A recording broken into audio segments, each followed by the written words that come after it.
L'enquête ouverte par l'Organisation des Nations Unies depuis l'été dernier relevant d'abus sexuels sur mineurs en Centrafrique commis par des soldats français se précise.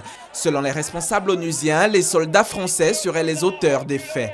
Pour preuve, la mission de l'ONU en Centrafrique ne s'est déployée qu'en septembre 2014, alors que les faits révélés ont eu lieu entre décembre 2013 et juin 2014, une période au cours de laquelle les soldats français menaient des opérations de sécurisation dans le pays sous l'opération Sangaris. Face à ces révélations, la justice française a quant à elle diligenté une enquête préliminaire. En attendant les résultats de cette enquête, le président François Hollande s'est dit indigné. Jeudi, à Brest, il a promis des sanctions sévères si les enquêtes parvenaient à incriminer des militaires français.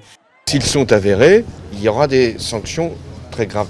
Que des militaires, dans le cadre d'une opération de l'ONU, puissent éventuellement, si c'est confirmé, se comporter en prébendiers, parce que c'est de ça dont il s'agit, il y aurait là forcément des décisions très graves, puisque ces faits seraient très graves. Ces faits graves sont entre autres les attouchements et agressions sexuelles commis par des militaires français sur des enfants âgés de 8 à 15 ans sur le site de l'aéroport de Mpoko, à Bangui. D'après les témoignages recueillis par des personnels de l'ONU sur place, il serait plus d'une quinzaine de soldats français impliqués dans cette affaire.